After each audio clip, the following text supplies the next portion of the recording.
Coucou à tous, me revoilà à nouveau pour une nouvelle recette. J'espère que vous avez adoré les autres recettes qui sont présentes sur ma chaîne YouTube.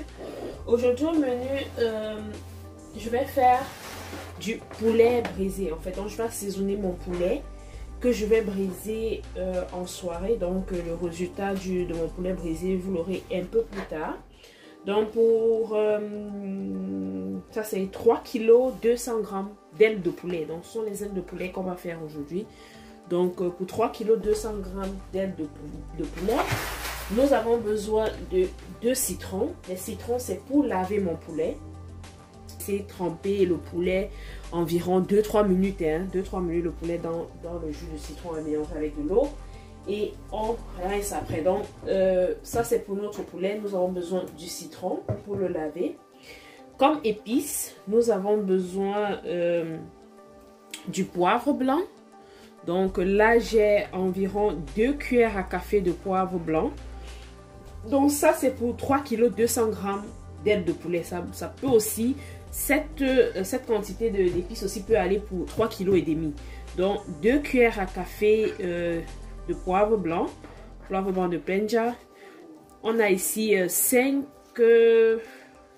rondelles. Donc ça sont les épices du Cameroun. Là j'ai 5 graines de pébé. Ça c'est le pébé. 5 graines de pébé, 5 graines de rondelles, une demi-cuillère à café de poivre noir. Vous pouvez aussi utiliser le poivre noir du village, mais comme il est un peu plus épicé, vous pouvez peut-être prendre le quart d'une cuillère à café. Donc ça c'est une demi-cuillère à café de poivre noir. Là j'ai mon cube. On reviendra sur ça après. Ici j'ai une cuillère à café et demi d'anis vert. Ici j'ai vraiment environ 2 grammes de 4 côtés. On n'en prend pas beaucoup parce que cette épice est vraiment très très forte. Donc 2 grammes de 4 côtés. Ici on a environ 200 grammes de ginseng. Donc j'ai compté les graines, donc environ 45 graines de ginseng. Ça c'est pour la première étape. Ici aussi on a besoin de 1, 2, 3, 4, 6, 8 graines. Un petit morceau de gingembre. 4 gros oignons.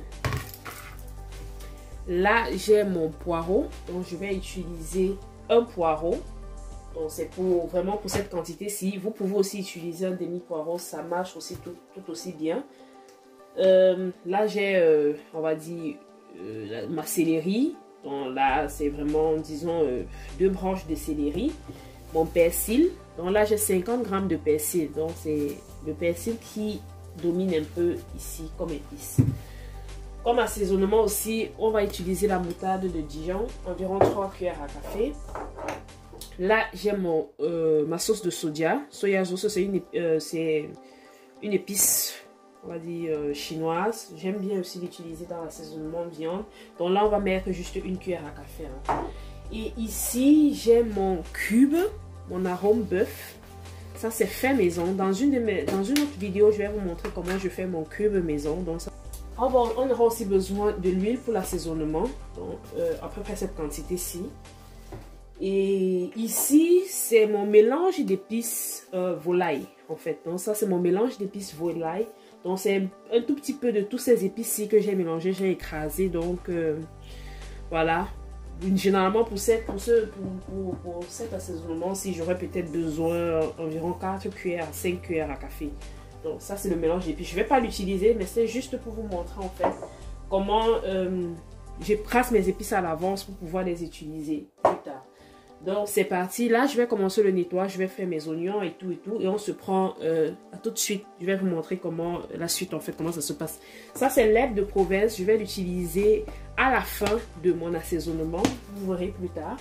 Donc, coucou, me revoilà à nouveau avec mes épices. Donc ici j'ai déjà lavé et découpé mon persil, mon poireau. J'ai aussi là mes oignons, mon ail, mon ginger. Donc ça c'est déjà la première. Et voici mes épices. Donc tout ça je vais mixer ça dans mon blender. Donc je vais mettre tout ça dans mon blender. Je vais mixer. Une petite astuce aussi pour pouvoir écraser nos rondelles dans nos blenders. Soit tu le fais avec une petite machine. J'ai une petite machine là pour écraser les épices assez dures. Et si dans le cas contraire, je peux aussi bouillir mes rondelles, disons 2-3 minutes au feu. Je les fais bouillir, ils ramollissent un tout petit peu et ça me permet de pouvoir mieux les écraser en fait dans mon blender. Donc on se prend tout de suite pour quand j'aurai déjà fini d'écraser toutes mes épices. Coucou, me revoilà avec mes condiments déjà écrasés. Donc j'ai vraiment fait l'effort en écrasant mes condiments de mettre vraiment très peu d'eau. Donc voilà un peu la texture, à quoi ça ressemble. Petite astuce aussi pour le poulet. Avant d'assaisonner mon poulet, après avoir lavé mon poulet avec mon citron et tout, je l'étale en fait sur du sopalin, ou alors vous pouvez le faire chez vous avec un tissu de cuisine propre. Donc vous étalez votre poulet pour enlever l'excédent d'eau. Donc moi c'est ma petite astuce. À mes condiments, je vais ajouter mon cube bouillon fait maison. Donc je vais mettre là 1, 2 cuillères, on va dire 3 cuillères. Je vais mettre 3 cuillères de mon cube bouillon. Je vais ajouter du sel.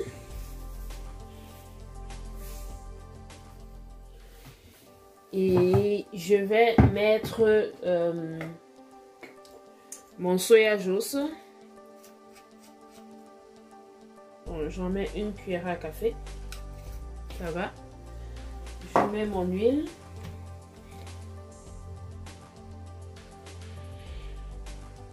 Et je vais mélanger tout ça avant de l'appliquer sur mon poulet. Donc, voilà.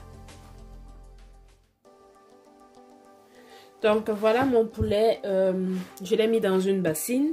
Donc là, je vais rajouter en fait ma marinade. Je mets d'abord une partie. Après avoir ajouté une partie de ma marinade, je réserve le reste d'abord. J'ajoute aussi encore un peu d'huile pour permettre à l'assaisonnement d'entrer dans le poulet. Voilà. Je rajoute mes 3 cuillerées de moutarde.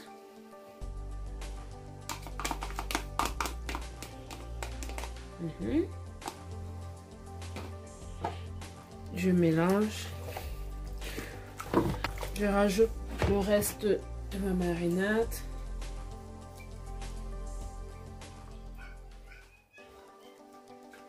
Voilà. Je remue. Bien remuer pour permettre à la moutarde de bien se mélanger à notre marinade. Donc voilà un peu comment je marine mon poulet. Donc là, je vais rajouter le dernier ingrédient qui est l'herbe de Provence. Je vais rajouter une cuillère, 2 cuillères à café d'herbe de Provence et je vais mélanger. Là, on laisse couvrir environ 2 heures, minimum 2 heures au frigo. Vous pouvez aussi laisser passer toute la nuit, ce serait vraiment idéal. Mais moi, comme je vais le faire ce soir, donc je laisse ça mariner. Je vais laisser ça mariner 4 heures au frigo. Donc je le couvre avec du papier film. On se retrouve après pour le résultat final. Bye bye! Si tu n'es pas encore abonné à ma chaîne, abonne-toi à ma chaîne. N'oublie pas d'activer la cloche de notification. Essaye la recette si elle te plaît. Commente-le, dis-moi en commentaire ton avis. Donne-moi en commentaire ton avis. Qu'est-ce que ça a donné, le rendu que ça a donné aussi dans ta cuisine. Et n'oublie pas de liker. Bye bye!